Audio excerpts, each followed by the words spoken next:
Bueno, entonces es importante. Bien.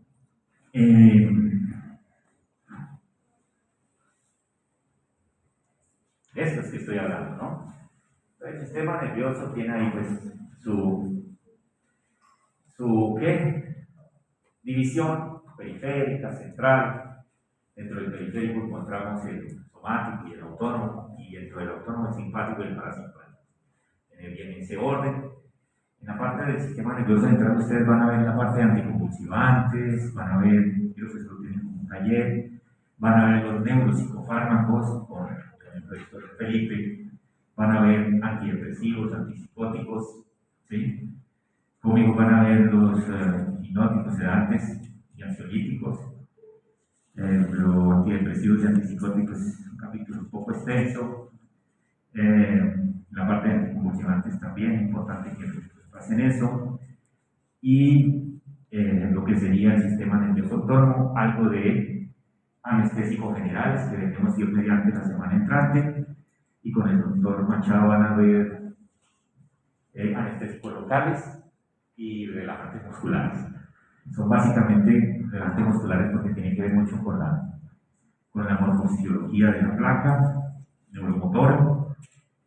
Entonces, todo esto que les acabo de decir tiende a ser extenso en los textos y hay que prestarle atención. Bueno, aquí toda la morfofisiología que les digo que tienen que volver a repasar, controlada por el simpático, por el parasimpático. Eso es importante para poder entender el efecto de los fármacos en ese sistema, entender aspectos morfofisiológicos como este, ¿no? Recordando que la sinapsis ganglional es colinérgica, independientemente de si es simpático o parasimpático, no importa si es un ganglio parasimpático o un ganglio simpático, la neurotransmisión es colinérgica, ¿cierto? Es decir, la acetilcolina interactúa con los receptores NN, ¿cierto? Y se produce la neurotransmisión en el ganglio. Después, la fibra efectora, por ejemplo en este caso, en la postganglionar, libera noradrenalina o acetilcolina, en este caso noradrenalina, que interactúa con un determinado órgano sobre el cual se produce un efecto, ¿cierto? En ese caso se ilustra entonces la neurotransmisión ganglional del ganglio simpático, que es colinérgica, ¿cierto? La neurona es colinérgica, libera acetilcolina. Este cuerpo neuronal tiene receptores NN, transmite, se lleva el impulso, libera noradrenalina, es decir, esta neurona es noradrenérgica, libera noradrenalina y actúa sobre corazón, estómago, etc. ¿Okay? Vasos sanguíneos. ¿Sí se entiende? La otra fibra, ¿cierto? Son colinérgicas, colinérgica y colinérgica. La preganglionar y la postganglionar. Neurotransmisión colinérgica, receptores nicotínicos NN. Aquí podemos encontrar acetilcolina interactuando con receptores muscarínicos o nicotínicos. Acá, la noradrenalina interactuando con los receptores alfa o beta adrenérgicos en diferentes órganos. Y se ilustra, digamos aquí en la parte de la médula, de la glándula suprarrenal, que en realidad ella es un remanente ganglionar. La médula de la glándula suprarrenal es como si fuera un ganglio autonómico. Por tanto, la neurotransmisión es colinérgica. Pero la médula de la glándula suprarrenal tiene funciones endocrinas. Entonces libera hacia el torrente sanguíneo catecolaminas, adrenalina, noradrenalina y otras, y van a actuar en los órganos, pero esto a través de la sangre. No hay aquí neurotransmisión, aquí hay liberación hacia la sangre. Aquí sí hay neurotransmisión ganglionar y neurotransmisión en el órgano efector. ¿Está claro? Bien. ¿Alguna pregunta hasta acá? Y lo que les decía, el tema que van a ver con el doctor Felipe, es la farmacología de la placa neuromuscular. ¿Sí? Es una neurona, la motoneurona inferior es una neurona colinérgica, libera acetilcolina, interactúa con receptores nicotínicos, pero musculares, es decir, NN de mamá, musculares. Eso repaso. Acabo de decir entonces los aspectos más importantes de niveles de acción y mecanismos que van a tener los fármacos que vamos a ver. Vamos a tener fármacos que actúan como agonistas, bien sea agonistas directos, es decir, con capacidad de interactuar con los receptores colinérgicos, bien sean muscarínicos o nicotínicos, y causar efectos, o fármacos que de alguna manera incrementan la liberación o disminuyen el metabolismo de la acetilcolina y favorecen secundariamente el efecto de la acetilcolina porque están incrementando la cantidad de acetilcolina en la hendidura sináptica, sea ganglionar, sea el órgano efector. ¿Vale? Y habrán sustancias que actúan como antagonistas, es decir, que van a impedir la unión de la acetilcolina al receptor. Y habrán antagonistas a nivel ganglionar, llamados antagonistas o bloqueadores ganglionares, otros que actúan en la placa neuromuscular, que son los bloqueadores neuromusculares, otros que actúan bloqueando receptores muscarínicos en diferentes órganos y tejidos. ¿Ok? Y en consecuencia se verán efectos anticolinérgicos, es decir, contrarios al efecto colinérgico. ¿Ok? Muy bien. Ahora sencillo y de repaso, ¿no?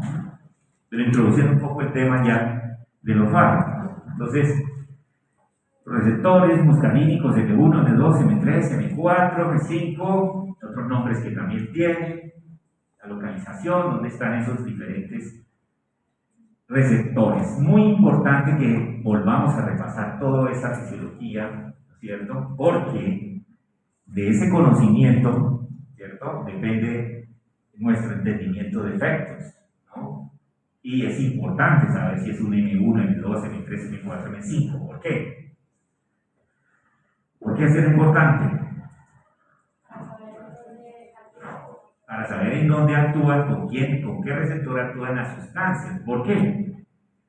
Porque nosotros como médicos vamos a administrar sustancias que pueden tener afinidades diferentes. Unos más afines por los receptores M1, 2, 3, 4, 5, u otros que son afines por todos. Es decir, unos más selectivos y otros no selectivos. Tanto agonistas como antagonistas. ¿Ok? Y entonces ahí ya comienza a ponerse un poco más compleja la cosa, porque ya dentro del perfil del fármaco yo tengo que saber si es selectivo o no, y si es agonista o antagonista, o si es las dos cosas. Agonista, antagonista. ¿Qué se llama? Agonistas parciales. Agonistas parciales, que son agonistas, antagonistas. ¿Ok?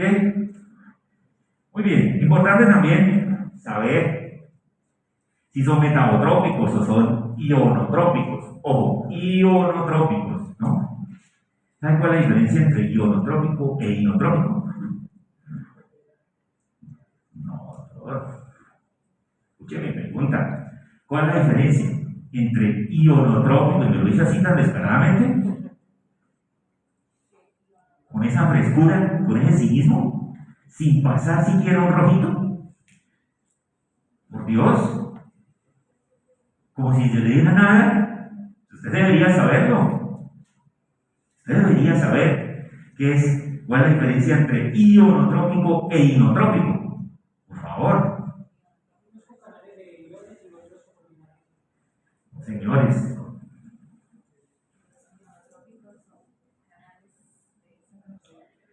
¿Se refiere a qué? Ionotrópico se refiere a qué? A iones, a canales iónicos. E inotrópico. Una pregunta. ¿En qué semestre en fisiología cardiovascular?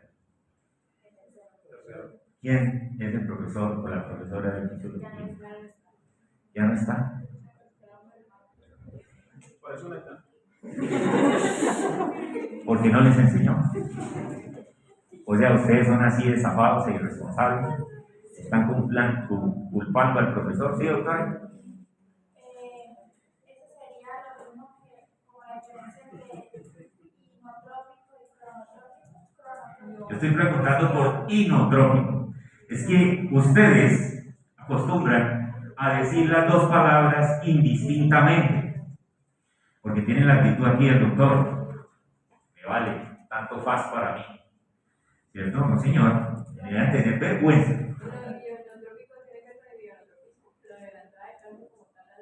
Ionotrópico se refiere a iones. Se refiere. Es que no lo digo así. Se digo ionotrópico. Ese es el problema. Ionotrópico se refiere a iones, a canales iónicos. No. Inotropía se refiere a fuerza contráctil cardíaca. Entonces, cuando hablamos de efectos inotrópicos positivos, estamos hablando de estimular fuerza contráctil en el corazón. Cuando estamos hablando de ionotrópicos, nos estamos refiriendo a canales iónicos. Es decir, si yo digo que un fármaco, ¿cierto?, actúa sobre un blanco farmacológico, ¿cierto?, ionotrópico, es una forma de decir que está actuando sobre un canal. Y de ahí es lo que ustedes tanto ahí querían decir, que existen receptores ionotrópicos que actúan en canales y existen receptores metabotrópicos, que son los que actúan con proteína G. Esos nombres no están porque sí, están para que los profesionales los manejen. Y vuelvo y le digo, no hagan más así, porque lo que tú hiciste es como si hubieras hecho así. ¿Ok? No pueden ser tan displicentes, no pueden ser tan desvergonzados. Ustedes tienen que en este momento asumir lo que deberían saber. ¿Ok? Y no ser tan ligeros. Esa actitud no me gustó. Bueno. Y entonces, podemos, de acuerdo a la proteína G, acoplada al receptor, porque como son metabotrópicos, entonces quiere decir que el receptor tiene acoplada una proteína G, que puede ser GI, GS o GQ, son las más famosas. Las GS es de estimular. ¿Estimula a quién? A la dimetilciclasa. ¿La I de qué? De inhibir. ¿Inhibe a quién? A la dimetilciclasa. Y la Q, que activa canales, bien sea de membrana o depósitos de calcio, es decir, mueve calcio a través de trifosfato inositol y diacilglicerol. Eso es importante, muy importante, para un médico. ¿Es importante para otros profesionales? Depende, pero para un médico sí, es importante. ¿Ok? Supremamente importante. ¿Por qué? Porque sobre estas estructuras moleculares muchas enfermedades se asientan. Hoy la medicina no es apenas macropatológica. Eso es medicina del siglo XX, del siglo XIX, del siglo XVIII. La medicina del siglo XXI es molecular. Y entonces tenemos que saber aspectos moleculares. ¿Ok? ¿Listo? Bien. Bueno.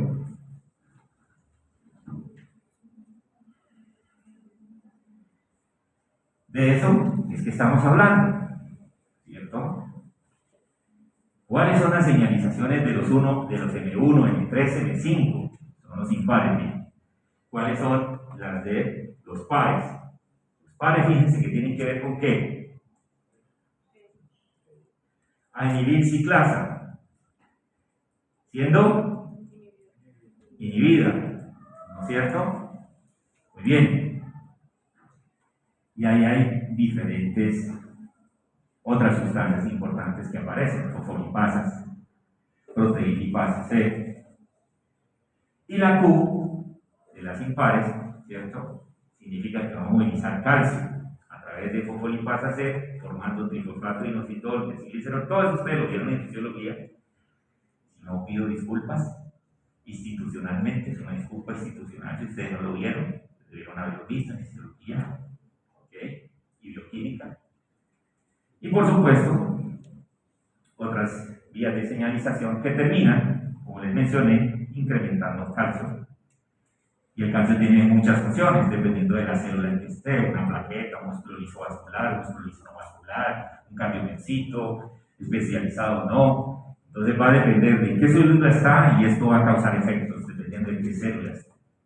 ¿Ok? Bien. Y los ribotínicos, que pueden ser NM, de la placa muscular, ¿cierto? Pues están ahí en la placa neuromuscular, el músculo esquelético, y los NN, que son los ganglionares, incluyendo el que está en los que están en la glándula de la médula, o sea, mejor en la médula de la glándula suprarrenal. ¿Ok? También pueden haber otras localizaciones, pero estas son principales. ¿Ok? Recuerden que esto es muy importante porque los fármacos que utilicemos pueden tener afinidad inclusive por estas dos, un poco más por esta, un poco más por esta. ¿Okay? Tanto agonistas como antagonistas. Hay diferentes estructuras, ¿no? Fíjense que hay cambios en las unidades que los conforman, es decir, no hay un solo tipo de receptor ganglionar, hay varios tipos. Ustedes lo van a encontrar en el detalle en los textos de farmacología, que es importante dependiendo del nivel que esté. Para un estudiante de medicina no tanto, para un farmacólogo muy importante. Lo que les decía, estructuras, ¿no es cierto?, donde pueden estar y cuáles son los efectos. Pura fisiología, miren, ahora pura fisiología. Repasar todo eso, ¿no? Entonces, el músculo, por ejemplo, circular del iris, que es el esfínter, ¿no es cierto?, del iris circular. Tiene receptores M3, que cuando estimulados por la acetilcolina me causan contracción. Entonces, una miosis, ¿cierto? Una contracción pupilar. En cambio, el radial tiene inervación simpática, ¿cierto? Y entonces ahí están receptores alfa. Entonces la noradrenalina viene, estimula los receptores alfa 1 y se contrae el radial del iris y entonces causa miriasis. ¿Ok? Bien. Todo eso es importante. ¿Qué creen? Por supuesto, para poder entender los efectos de los fármacos, dónde actúan, qué hacen, ¿verdad? En el corazón, estructuras como el nodo sinusal, la aurícula, el nodo atrioventricular, sistema Purkinje, los ventrículos y los receptores. ¿Quiénes son? M2, son muy importantes en el corazón. Por eso tanto su estimulación cuanto su bloqueo es serio. Y si estimulamos un M2 en el nodo sinusal, ¿qué vamos a causar? Bradicardia. Si estimulamos un M2 en el nodo sinusal, una bradicardia sinusal, que puede ser tan marcada que ¿qué pasa con el gasto cardíaco? Quiero decir, no el gasto de la casa, ni nada. ¿Ah? ¿No saben, director? ¿Que no me escuchó? Uy, no, cuenten otra. Vamos, tengan algo de creatividad por lo menos para la excusa. ¿Que no me escuchó? Primero, tenemos una buena Un buen recurso aquí de audio, de parlantes. ¿No sabe, doctor? Esa es la verdad. ¿Qué pasa con el gasto cardíaco?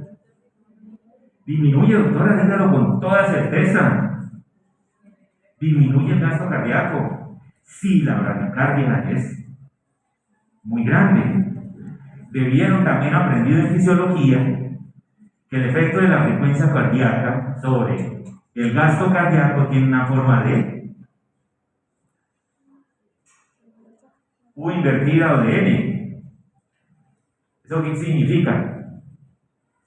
¿Tampoco saben? ¿Eso qué significa? ¿Ah? ¿Qué significa? Si yo tengo acá, a ver, conmigo todos. Si yo tengo aquí el gasto cardíaco, en la Y, ¿cierto? De aquí para acá va aumentando. Y yo tengo acá frecuencia cardíaca, de acá para acá va aumentando. Y yo le digo que tiene esta forma. ¿Qué significa? No, hasta cierto punto. Sí, hasta cierto punto.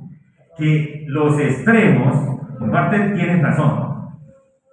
Si tú miras esta parte, pero si miras esta parte, es directamente proporcional todo el tiempo. Hasta cierto punto, el gasto cardíaco incrementa en la medida que incrementa la frecuencia cardíaca, pero si la frecuencia cardíaca es muy baja o es muy alta, ¿qué pasa con el gasto cardíaco? Abajo.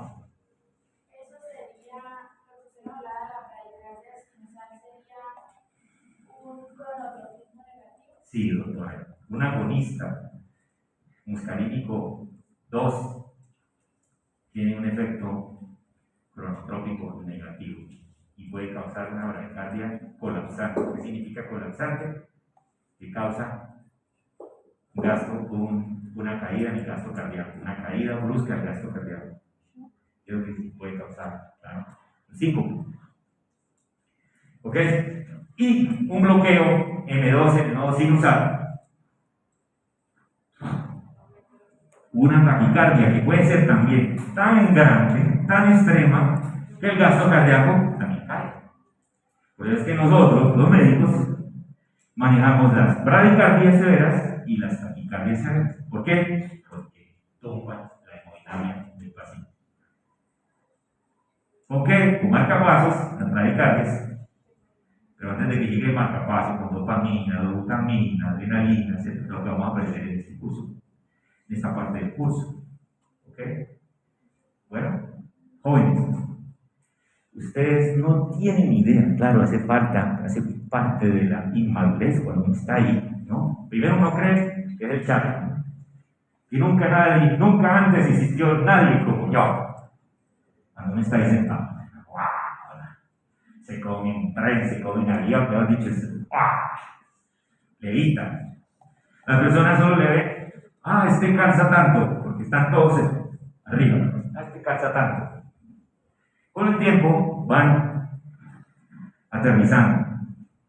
Cuando sean internos, ¿saben qué van a querer? Estar aquí. ¿Y sabe qué? No van a poder. Y entonces, ¿saben qué van a tener que hacer? Ponerse a estudiar en el momento. Pucha, ¿por qué no me pagó? Claro, el que hace la reflexión y se da cuenta, mi madre, de aquí a 3 meses me dan el diploma. ¿Cierto? Que no. Sigue llevando la vida así. ¿Saben qué es eso? Empujando con la barriga. Toda la vida, empujando con la barriga. ¿Cierto? Ustedes no conocen así no, claro. No conocen ninguno. Ustedes están viendo, ¿no? Los efectos que son depresores. ¿Depresores de qué? Cronotropismo, inotropismo, drogotropismo, es conducción. Es decir, los efectos mediados por los receptores muscarínicos son Depresores de las funciones cardíacas. ¿Vale? Muy bien. O muy mal. Vasos sanguíneos. ¿Sí? La gráfica, ¿me puede recordar cuál era de la... No, pero yo no creo que me esté preguntando eso. Pero es que lo estaba... ¿Oh? ¿Y? O sea, ¿Qué había en la Y? En la Y. Tú me estás preguntando qué hay en la Y. Ah, gasto cardíaco. Ah, ya. Creí que me estabas preguntando cuál es la Y. Y dije yo, pues, estamos graves. No, porque hay preguntas que yo les digo, no, yo les estimulo a hacer preguntas, pero no, menos mal que no era eso. Lo que pasa es que la doctora no me preguntó bien. ¿Cierto? O yo no lo entendí bien. Bueno, aquí otras estructuras, vasos sanguíneos, endotelio, que aparecen en 3 efectos. Muy bien, pero cuando lean fisiología nuevamente, como les he pedido, se van a dar cuenta que estos receptores fisiológicamente no son activados fisiológicamente en el organismo, ¿cierto? De forma importante. Estos de acá, digamos,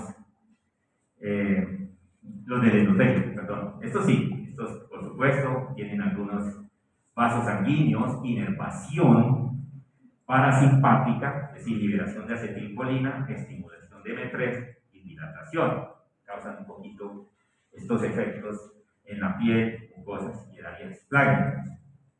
En el músculo esquelético, pues sí, también hay receptores M3 y algunos vasos que irrigan y drenan músculo esquelético, es decir, arterias y venas, también pueden tener ese efecto, pero no son tan importantes, en realidad, anatomía vascular del organismo.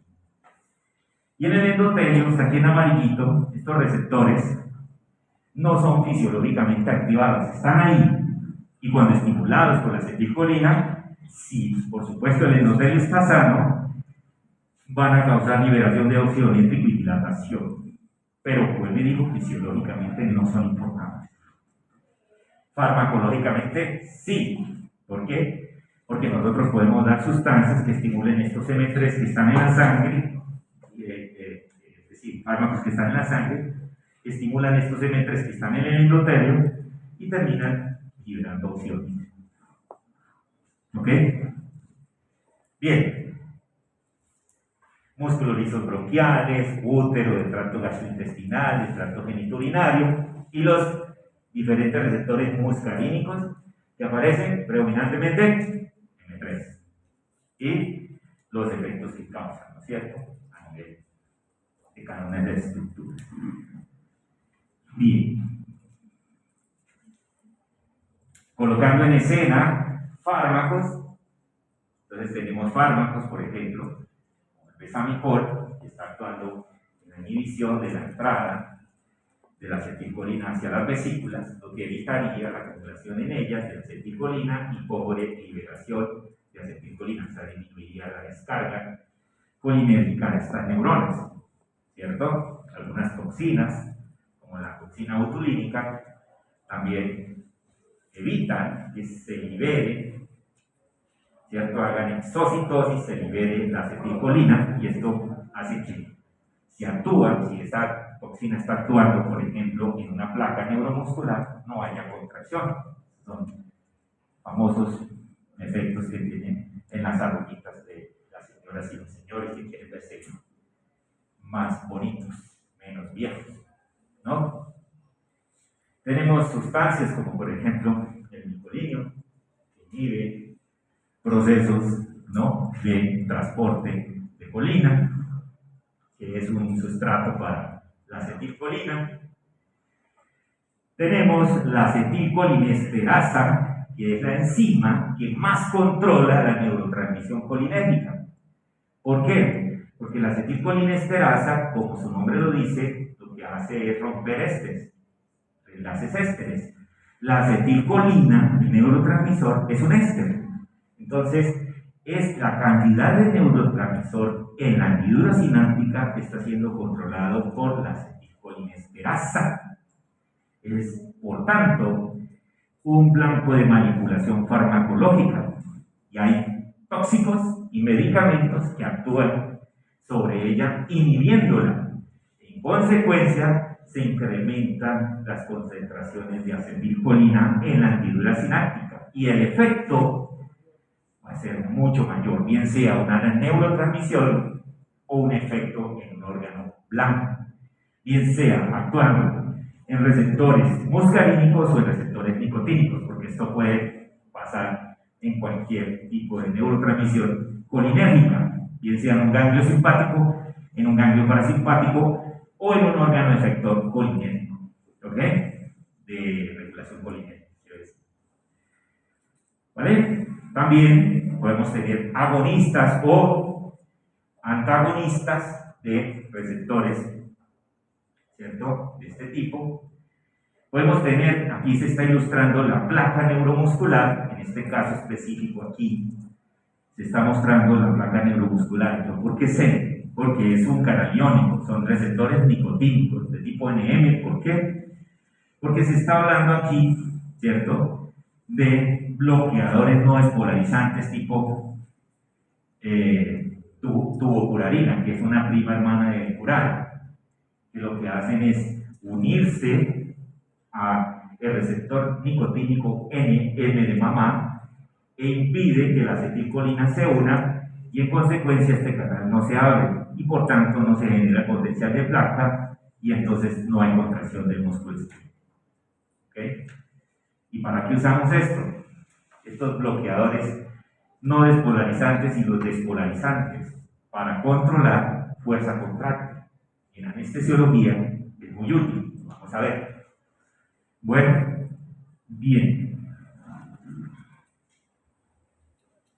Y nuevamente los componentes de la sinapsis y algunos fármacos, grupos de fármacos, eticolina, toxina botulínica, besamicol, los agonistas y antagonistas que les mencionaba, bien sean de muscarínicos o de nicotínicos o de ambos, y los inhibidores de la enzima que principalmente regulan la neurotransmisión colinérgica. Vamos entrando a agonistas colinérgicos de acción directa y los de acción indirecta. Los directos, es decir, que tienen la capacidad de estimular receptores muscarínicos o nicotínicos o ambos. Tenemos ahí acetilcolina, carbacol, metacolina, betamicol, muscarina, pilocarpina. Todos ellos pueden estimular receptores colinérgicos. ¿Cuáles? Vamos a ver. Entonces aquí, esta tablita nos va diciendo que algunos tienen más actividad, por ejemplo, acetilcolina un poquito más muscarínico que nicotínico, pero tiene las dos. Carbacol, al contrario, más nicotínico que muscarínico, metacolina más muscarínico que nicotínico, betamicol no tiene nicotínico, solo muscarínico. Muscarina, pues obviamente igual, es muscarina justamente, son llamados así porque la muscarina es selectiva para esos receptores que fueron llamados así por ella, por la muscarina. La pilocarpina, también mucho más muscarínica que nicotínica. Y los efectos que se pueden ver en los diferentes tejidos. Y en la última columna, cuáles son susceptibles de estos fármacos a ser degradados por la acetilcolinesterasa. Por supuesto, la acetilcolina y un poquito la metacolina. Los demás no tienen, digamos, degradación por la acetilcolinesterasa. ¿Ok? Muy bien.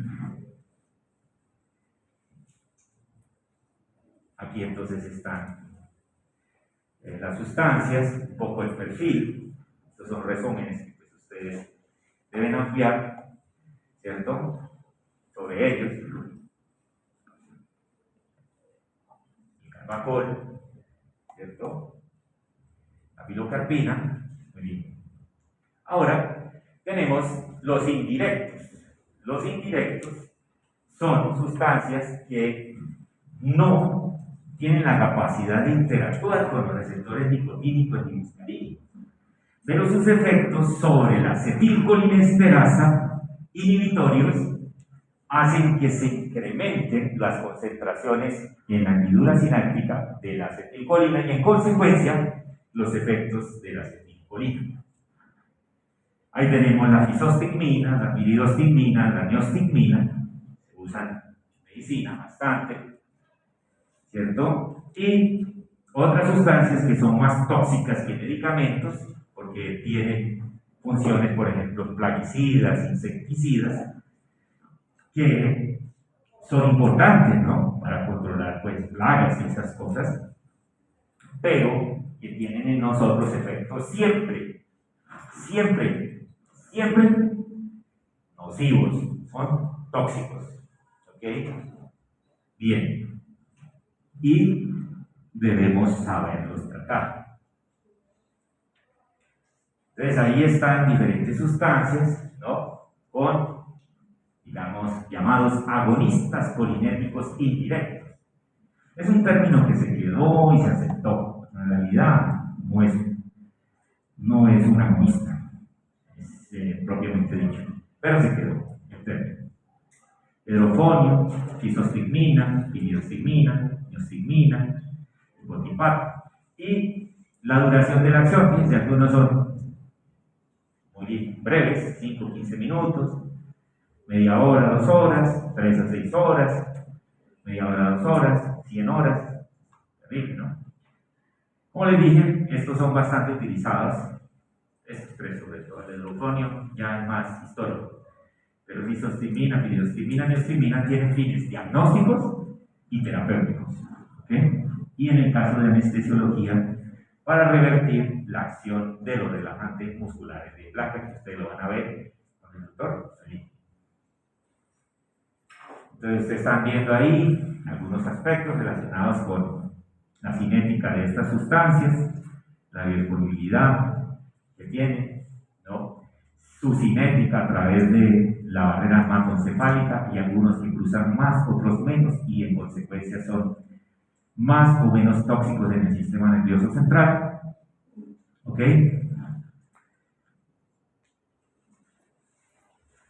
Aquí unas particularidades de la neostigmina, llamada rostigmina, es uno de los nombres comerciales.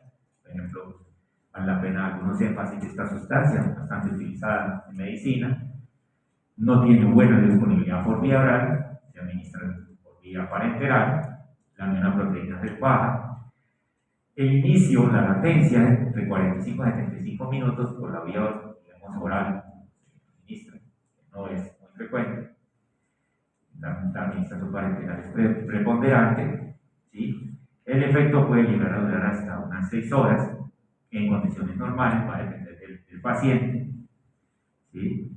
Pues obviamente por esterasas hepáticas, y la secreción es renal, del 80% de forma activa. ¿Ok? Es decir, el metabolismo no es muy bien. Sí. ¿Qué determina la duración del efecto de cada uno? O sea, porque Es una muy buena pregunta. había como muchos extremos. Sí, es inherente al fármaco, porque el fármaco puede ser susceptible. Es decir, ¿por qué una acción dura? Una acción dura por varias razones. Porque dura la sustancia en el organismo. ¿Y por qué dura la sustancia en el organismo? Porque se metaboliza lentamente, o no se metaboliza, o se excreta lentamente. Otra sustancia, lo contrario. Se excretan rápidamente, se metabolizan rápidamente. Entonces depende de los patrones de distribución, de los patrones de metabolismo y de los patrones de excreción. Por un lado. Pero por otro lado también, ¿cuál es el mecanismo que tiene para causar el efecto? ¿Sí? Entonces, hay fármacos, no estos, sino otros, hay fármacos que pueden tener, digamos, efectos sobre sistemas y el efecto puede llegar a ser muy duradero, a pesar de que la droga ya no esté. Doctor, en el caso de estos indirectos, podría ser que se determinen por, o sea, como sabemos que inhiben la acetilcolinesteral, podría determinarse porque... ¿Determinarse qué? ¿La duración del efecto? Sí, la duración. Ah, no, no, eso no es porque se esté unido, se quede más tiempo, no, no es el caso. No es el caso siempre, pero depende. Si es el caso, por ejemplo, para algunos agonistas beta-2 adrenérgicos, eso pasa, los de acción intermedia y prolongada, ellos tienen muchísima afinidad por el receptor y casi siempre se unen, se separan, se unen, se separan, están siempre de amores, de amores, de amores, de amores. Lo que hace que la molécula no se retire de la biofase, como nosotros llamamos, y al no retirarse de la biofase, pues no se va a metabolizar, no se va a excretar, sigue de amores, de amores, de amores con su receptor. Eso puede pasar, y también con las enzimas. Hay sustancias tóxicas, más que los medicamentos, que hacen eso. Los medicamentos son de muchos amores con acetilcolinesterasa, por ejemplo. El curare es esto, no con acetilcolinesterasa. El curare es con el receptor nicotínico NM. ¿Sí? Entonces, pero sí la afinidad tiene que ver con la duración del efecto. ¿Sí es a lo que te refieres? Sí. ¿Está bien? ¿Está bien? Buena la pregunta. Bueno, entonces, ¿qué tenemos de usos?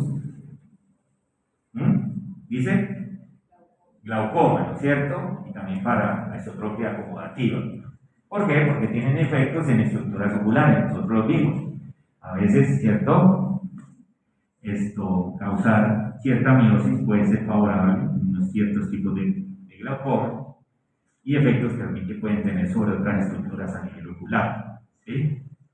En trastornos digestivos como anatonía e ilio pueden utilizarse algunos, por ejemplo, pacientes sometidos a terapia con pseudoanalgesia, con opioides, el opioide produce ilio paralítico. Hace estimulación de receptores opioides, ¿no? Cáparos, que causan disminución del peristaltismo. Entonces, algunas veces se usan agonistas muscarínicos, sobre todo estos son muscarínicos, para estimular un poco el peristaltismo, ¿no? En pacientes con vejiga neurogénica, también para recuperar el tono tanto del músculo detrusor como de los esfínteres. Entonces, se pueden utilizar también agonistas polinéticos. ¿Okay? Normalmente aquí son más de acción directa que de acción indirecta. Casos de miastenia grave se utiliza tanto para el diagnóstico como para el tratamiento, dependiendo de los músculos comprometidos. Se pueden utilizar inhibidores de la acetilcolinesterasa, ¿no? Y entonces se incrementa la actividad de la acetilcolina. Estos inhibidores de la acetilcolinesterasa hacen diagnóstico, como dije, hay unos protocolos, como tratamiento de miastenia grave. La enfermedad de Alzheimer también. Hay que retomar las hipótesis antiguas con la enfermedad de Alzheimer porque parece que todo lo que se habla de también es un fiasco completo para que vean ustedes como un ser humano tan mentiroso. Bueno, por supuesto, parálisis neuromuscular inducida por el curare, en casos de intoxicación, ¿no? Por el curare, o en casos de anestesia cuando se utilizan análogos del curare o derivados del curare, ¿cierto? Como tubocurarina, curonio, rocuronio, que ustedes van a ver con el doctor Felipe. Entonces el anestesiólogo usa el bloqueador neuromuscular para poder acoplar a su paciente al respirador, ¿sí? O hacer una cirugía de ortopedia que necesita buena relajación de un paquete muscular, por ejemplo, en cadera. Entonces el ortopedista le dice, relájeme el paciente, doctor, voy a acomodarle aquí la cadera. Entonces le dan el bloqueador de placa neuromuscular. Pero en algún momento el paciente tiene que salir de la sala de cirugía, respirar por su propia cuenta, identificando el efecto de esos bloqueadores. ¿Cómo? Recuperando la actividad de la acetilcolina. ¿Cómo? Bloqueando la acetilcolinesterasa. ¿Cómo? Con isoximina, neostimina, piriostimina. ¿Ok? La pilocarpina para aumentar la secreción salivar en pacientes con síndrome de Sjögren, ¿cierto? Y estimular también la sudoración, etcétera, también para hacer el diagnóstico de cirrosis quística del páncreas. En algunos casos se indican los agonistas colinérgicos indirectos para el manejo de la sobredosis por atropina. A veces se lleva uno la mano, ¿no? Un paciente que llegó intoxicado por organoclorados, se le pone la mano en atropina, entonces le toca a uno volver a utilizar inhibidores de acetilcolina. Qué vergüenza, es que uno está distraído. Bueno, pero suele pasar. Bien, en cuanto a los efectos indeseables, ¿cierto? Normalmente, pues lo que uno observa es, pues, hiperestimulación colinérgica, por supuesto, bien sea con los indirectos, bien sea con los directos, ¿no? Y, pues, ¿qué se presenta normalmente? ¿Qué es lo que uno ve clínicamente? Náusea, vómito, diarrea, salivación, sudoración excesiva, disnea. Entonces, es decir, una inundación de secreciones, así lo decimos. Secreciones por todos lados, secreciones bronquiales, gastrointestinales, sudoración, saliva, ¿cierto? La cianurrea, todo eso es signos de intoxicación de colinérgica, ¿cierto? Ya sea directa o indirecta. Pero también podemos tener bradicardias por estimulación del M2 a nivel del nodo sinusal, disneas por broncoespasmos, los M1 y los M3 están en el músculo liso bronquial, causan contracción, broncoconstricción y pueden llevar a una disnea que puede causar una depresión respiratoria importante. ¿Ok? Vasodilatación también, vimos los M3 vasculares en la piel.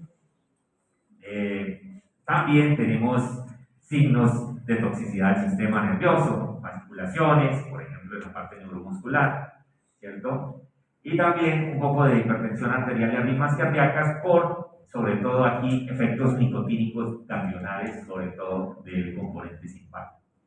Y liberación de acetilcolina, de catecolaminas en la médula de la glándula suprarrenal. Nos llevan entonces a cuadros de hipertensión arterial y arritmias, que puede ser, las arritmias pueden ser precipitadas porque ustedes se estarán preguntando, pero bueno, ¿por qué arritmias?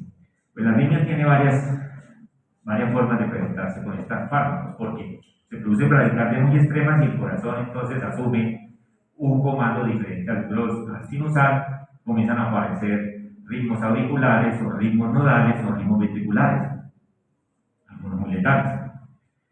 Otra forma es porque hay mucha estimulación ganglionar simpática y en la médula de la glándula suprarrenal se liberan muchas catecolaminas, noradrenalina, adrenalina, y esto lleva a hiperestimulación también en el corazón. O ambas, y eso en quienes nos vemos, en pacientes intoxicados. ¿Por qué? Por los medicamentos que administramos o los plaguicidas, etcétera, órganos fosforados y fármacos que el paciente se expuso porque estaba en su trabajo o porque se ha querido suicidar. ¿Ok? Eso es lo más frecuente. Entonces, ¿sí? Yo quería preguntarle Pregunte. era más susceptible a causar arritmia. ¿Cómo? ¿Qué fármaco era más susceptible a causar? Todos, en potencia. Pero si hay que hablar de los dos grupos, los de acción indirecta. Los de acción indirecta, ¿por qué? Porque los de acción indirecta son los que más incrementan de forma no selectiva, no específica, en toda la economía del organismo, la actividad colinérgica. Y es una actividad colinérgica, si ese incremento de la actividad colinérgica es porque va a coger tanto receptores muscarínicos como receptores nicotínicos. ¿Ok? Entonces, en ese sentido, el efecto es mucho más generalizado y puede ser más marcado. De hecho, los efectos ganglionares se observan es por justamente el incremento de la neurotransmisión colinérgica en los ganglios. No así sucede con algunos agonistas de acción directa que tienen más actividad muscarínica. Entonces, ¿qué vamos a ver como intoxicación? Más efectos muscarínicos, pero no vamos a ver nicotínicos. ¿Estoy explicando? Ahora, no quiere decir que los muscarínicos sean así, ay, tranquilos, no, porque pueden ser bradicardias muy severas con ritmos de escape, ¿cierto? Que también es muy peligroso, o broncoespasmos tan severos con incremento de la secreción que causan la infección respiratoria. ¿Sí me estoy explicando? Entonces, desde ese punto de vista, podemos decir que todos realmente tienen una gama de efectos adversos importantes, ¿no? ¿Sí se está entendiendo? Ok. Bueno, aquí dice, se debe utilizar con precaución en pacientes asmáticos. ¿Por qué? Broncoespasmo. Y pacientes con hipertiroidismo. ¿Por qué? Porque las hormonas tiroideas sensibilizan los receptores adrenérgicos. Y entonces son hacen más susceptibles a cuadros de emergencia hipertensivos, por ejemplo. ¿Cierto? La cardiopatía isquémica, por supuesto, porque estos efectos que tiene la hiperactividad colinérgica terminan incrementando la demanda, ¿cierto? La demanda de oxígeno, porque ponen al corazón a trabajar más, y pueden comprometer el aporte, porque, por ejemplo, un broncoespasmo, ¿cierto? Compromete la ventilación, la oxigenación de la sangre, y son malas combinaciones que pueden llevar a un síndrome coronario agudo, una angina inestable o un infarto con elevación o elevación del ST. O sea, complicamos al paciente. Y la enfermedad sidopéctica porque la acetilcolina tiene receptores en las células parietales que estimulan la producción de ácido clorhídrico. Entonces, lo que vamos a hacer es incrementar en un pacientico que ya tiene su problema de dispepsia más ácido clorhídrico. ¿Okay? Bueno, yo les recomiendo siempre, es una sugerencia, aprender, entender la mayor cantidad de efectos adversos. Porque si uno los memoriza, se lo olvida. En cambio, si uno los entiende, recuerda más fácil. ¿Ok? ¿Estamos de tiempo? Bueno, los anticolinérgicos. Borrachero. Está borracho. Así lo llaman, borrachero. ¿Saben qué sale de ahí? Abundante. Que es la escopolamina. Ay, ¿no? Ay.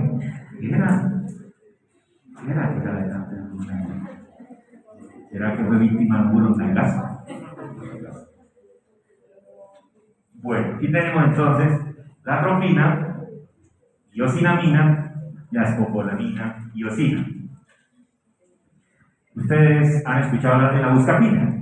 Pues, ¿cierto? Ahí está. Son las principales que aparecieron. Pues, vamos a ver otras. Vamos allá.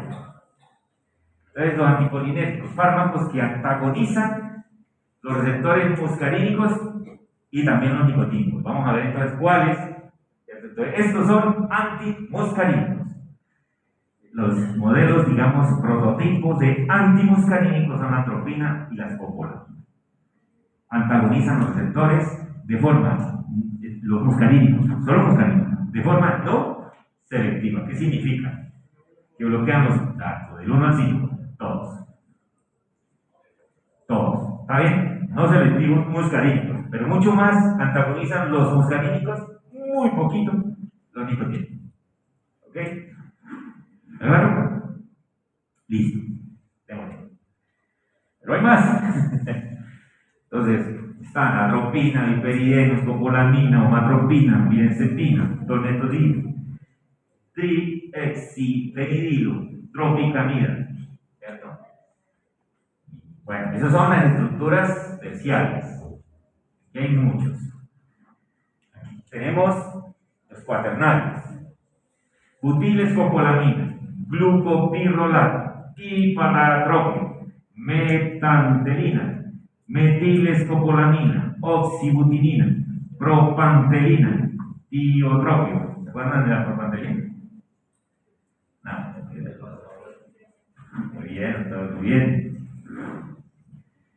Ok, bueno, ¿tienen tarea, no? ¿Tienen tarea? Tarea. Bueno, ¿qué dice? La atropina es un antagonista que dice ahí inespecífico, quiere decir no selectivo. No tiene especificidad unión. ¿Por qué? Son muscarínicos, es decir, se unen en 1, M2, M3, 4, pues ya lo has dicho. La mirencepina dice es eficaz en los bloqueos principalmente M1, antagoniza principalmente M1, ¿cierto? Se utilizaba mucho en enfermedad gastrointestinal, bloqueando los receptores que les dije en las parietales. La triptortamina, hoy en día casi no se usa más omeprazol y otros antihistamínicos, anti-H2. Bueno, la triptortamina es un antagonista de los receptores M2. Clínicamente no se usan tanto, pero son importantes para algunas patologías. Ahí tenemos otros que podrían ser más selectivos, como la coltelodina y la darifaxina, para bloquear receptores M3. El tiotropio se diseñó, se supone, para bloquear M1 y M3 y usarlo en pacientes con enfermedad pulmonar obstructiva crónica para broncodilatar. Sin bloquear los M2, porque el hipratropio, como vieron, ¿se acuerdan? El bromuro hipratropio, lo vimos más atrás, es decir, me bloquea a todos, me bloquea también los M2, causando problemas cardíacos, bloqueando M2, taquicardia en estos pacientes. Entonces, se diseñó el tiotropio, pero en estudios clínicos no hubo mucha relevancia rápida. Bueno, cuadritos para ver, bueno, el fármaco, ¿cierto? Aquí, sobre todo para entender la eficacia de los anticolinérgicos, sobre el control de síntomas extrapiramidales, que es uno de los usos de los digamos, colinérgicos, sobre todo antimuscarínicos. ¿Okay? Entonces, ahí tenemos fármacos como la lexotropina, hiperidina y la antihistamínica. Los efectos sobre el temblor, la rigidez, la distonía y la kinesia. Estos son efectos que un tipo de fármacos que ustedes van a ver con el doctor Felipe, ¿cierto? Los antipsicóticos. Los antipsicóticos, los neurolépticos, causan muchos estos problemas. Entonces, casi que siempre se da el matrimonio. O sea, se dan unos y se dan estos. Para contrarrestar los efectos adversos. ¿Están entendiendo? Bueno, muy bien. Tarita. Bueno, en oftalmología, ¿cierto? Diferentes tipos de sustancias que tienen efectos midriáticos. ¿Por qué serán midriáticos? Exacto, bloquean los muscarínicos, ¿cierto? Del circular, ¿cierto? Del esfínter. Muy bien, entonces al bloquearlo predomina el efecto del radial simpático. Atropina, obviamente, midriático muy potente. ¿Y qué será esto de cicloplero? El músculo ciliar, ¿cierto? Que tanto neutraliza, paraliza el músculo ciliar. ¿Y qué es lo que hace ese músculo? ¿Se lo olvidó? Es que mañana me preguntaré a ti. ¿Cierto? Mañana no viene, capaz de que no viene. ¿Cierto? Listo. Frenan las crucecitas. Jóvenes, ¿quieren escuchar un consejo de este divino? Si ustedes saben bastante fisiología, ¿cierto? Ustedes van a poder entender mucho mejor muchas cosas relacionadas con la patogenia y fisiopatología de sus pacientes y de muchos efectos farmacológicos, si saben bastante de fisiología. Bueno, me preocupa un poco la fisiología de ustedes. Bueno, entonces, a leer fisiología. Pero con farmacología incluida. Porque si no, no les rinde. Miren las duraciones, preparen aquí, ¿no? Eso será bueno, tantos días. Imagínense, tener un paciente 7 a 10 días midriático y con el músculo ciliar paralizado. Uy, complicado, no acomoda. Tremenda fotofobia, no le cierra. Digo, no le sigo, tengo que andar con las gafas más oscuras. No, es ciego. ¿Cierto? No, mejor que dure poquito. A mí que me apliquen esta. Si me van a hacer un examen oftalmológico, esta. ¿Cierto? Claro, ustedes dirán, no, yo prefiero uno de estos y así me escapo del examen de farmacología.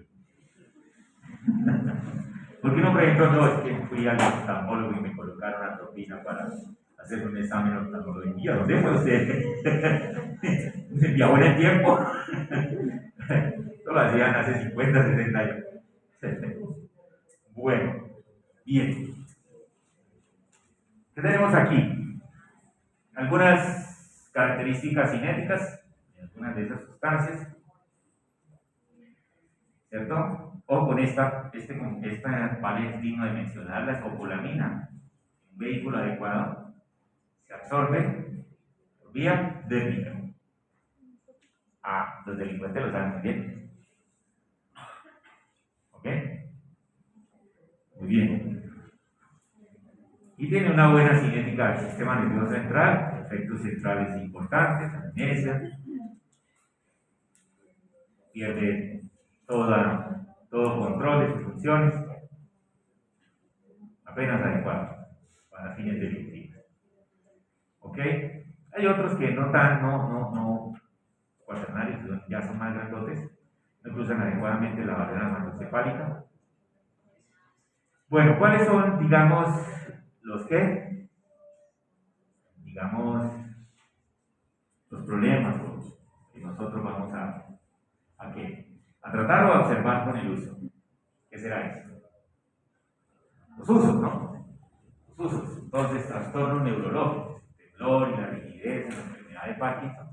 Uno de los grupos para manejar el Parkinson son estos anticolinérgicos. El problema es que a veces es peor que el mismo Parkinson. Los efectos, todos efectuados. Dice por ahí que no se sabe qué es peor, si el Parkinson o el tratamiento para el Parkinson. Si no, preguntémosle a Focus. Bueno, en la prevención y el tratamiento del vértigo y las enfermedades vestibulares, uno de ellos son útiles, el manejo del mareo por traslación. Digo, paciente que dice, no, yo no puedo viajar así porque me mareo. No puedo viajar así porque me mareo. Yo tengo que viajar así y tengo que mirar a la frente porque miro al lado y me mareo.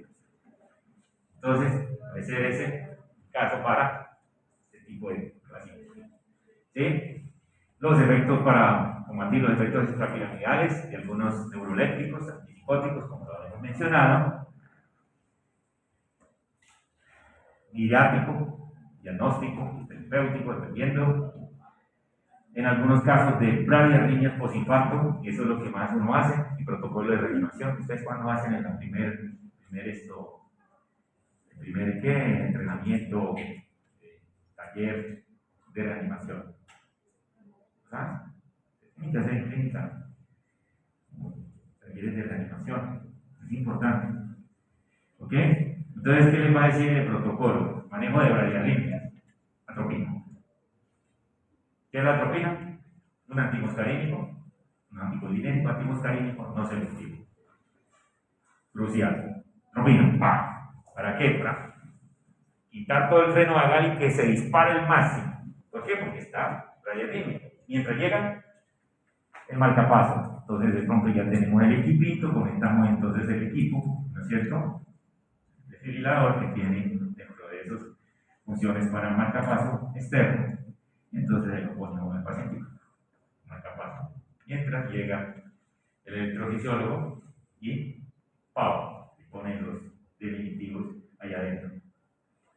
Pasa el catéter, se lo deja, pone marcapaso, salvó. ¿Listo? Bien. Pero mientras tanto, estos fármacos pueden ayudar. En la EPOC, en la enfermedad obstructiva crónica pulmonar, enfermedad pulmonar obstructiva crónica para broncodilatar. ¿Cuáles? Procurrir protropios son los que más se utilizan. ¿Sí? En algunos pacientes con excesiva salivación y en algunos procedimientos de calidad oral, etc. Ese efecto antisecretor de los antimuscarínicos, anticolinérgicos son muy importantes en este caso antimuscarínicos. Trastornos urinarios tipo espasmos vesicales, ¿cierto? La oxybulinina o la misma escopolamina y iosina, la buscapina también puede ser importante. Trastornos como la hipertirosis, alivios de la diarrea. Este es un manejo de emergencia, no es el manejo idóneo de una diarrea. Ustedes como médicos deben saber que se debe hacer un tratamiento etiológico, es decir, que tiene una infección de tipo viral, micótica, bacteriana, manejar ese asunto, hidratar al paciente, Pero algunas veces es es importante de alguna manera parar lo que yo tengo, porque es que yo tengo que ir a algún lugar a hacer alguna cosa, y entonces, bueno, paremos el peristaltismo como un antimoscarín. ¿Ok? Como el famosísimo lomotil. Y fenoxilato, eso es. Como dicen algunos, yo me voy a viajar por carretera, me llevo un lomotil. ¿Por qué? Se antojó por ahí de un sancocho de vaca mal cocido. Y ahora está. Y él en el carro, no manejando, sino de pasajero. Y los demás no quieren que pare. Y ahora, un motivo. Porque si no, ¿cierto? En el manejo de la enuresis nocturna, cólico biliar, se usa bastante la escopolamina y iosina, la buscapina, el cólico renal también, no es lo único, pero ayuda. Para el tratamiento de intoxicación por organoclorados, carbamatos y demás, sobre todo la atropina, pues, cardinal, el manejo de estos pacienticos. Como les decía, hace unos 30 años se utilizaba la pirencepina para enfermedad ciopética, esto ya es historia. ¿Cierto? No va a parar, envejece. Me lo pida, ¿no?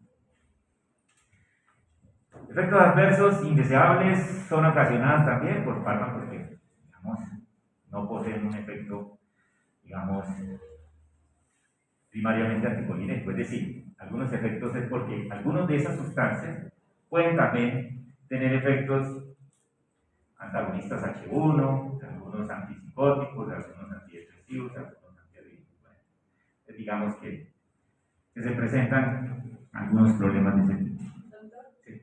Una pregunta, por ejemplo, si nos toca hacer un plural por allá en una vereda bien lejana, sí, y llega un paciente que uno sabe que está trabajando con la tierra y con un órgano incorporado, ¿qué se le da si uno no tiene atropina? Si no tiene atropina, hijo de madre. Si no tiene atropina, pues no le vas a poder controlar el broncoespasmo. Lo único que puedes hacer es lavarlo muy bien. Hay que lavarlo, no es bañarlo, lavarlo. Y lavarlo por fuera y por dentro, lo que puedas. ¿Cierto? Usar diuresis,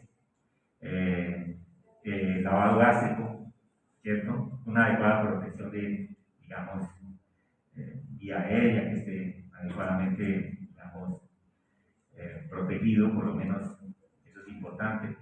Una buena manipulación de las secreciones, porque va a tener muchas secreciones, está drenando las secreciones, manejo netamente sintomático. Si de pronto hay que ver si el síndrome colinérgico está con síndrome hipertensivo o no, o hipotensivo. En el caso que sea un síndrome hipertensivo, manejar con beta-bloqueadores o con otros fármacos que le bajan la presión, idealmente beta-bloqueador. Si es esto hipotensor, manejarle con líquidos y vasopresores. Entonces la contraen, o dopamina, o glutamina. Tiene que saber manejar agonistas o antagonistas, adenésicos, dependiendo de si eso de manifestación hipotensora, un colapso o hipertensiva, porque puede uno tener los dos, ¿no? Básicamente, pero la atropina es fundamental, sobre todo para el manejo del broncoespasmo y las secreciones bronquiales, porque ahí sí son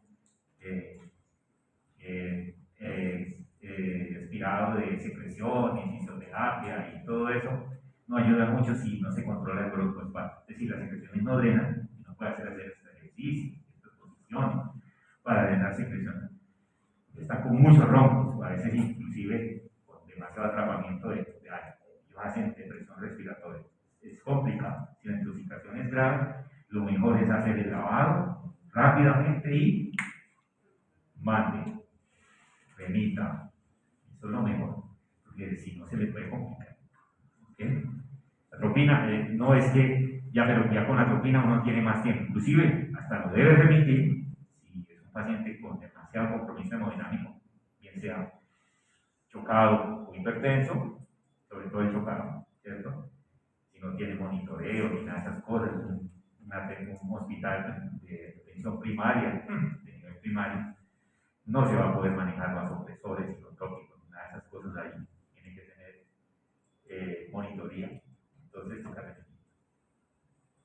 en ese caso es así. Cualquier cosa me pueden llamar, a mí me llaman. Algunos doctores, estoy aquí, ¿qué hago? Entonces, llame un médico. Ahí yo les doy algún equipo.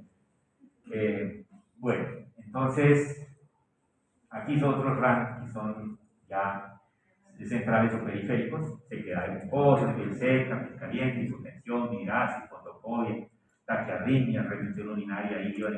Todo eso ustedes se van a dar cuenta que son resultado de qué? De bloqueo de los receptores muscarínicos y algunos, o estos, lo que más vimos fue bloqueadores muscarínicos, si se dieron cuenta, ¿no? Más que nicotínicos, ¿no? Los nicotínicos, ustedes lo van a ver con el doctor Felipe, los de placa, y los bloqueadores ganglionares, hoy en día ya no los utilizamos, que eran terribles, peor que la enfermedad. Bueno, cambios del humor, ataxia y alteraciones de la marcha, y eso sí ya son por efectos a nivel central, tanto muscarínicos cuanto nicotínicos, dificultades en la atención y la pérdida de la memoria, esos son los efectos de la escopolamina. Desorientación, delirios, alucinaciones. Ahí está, el cuadro de la escopolamina. ¿Ok? Antimuscarínico central.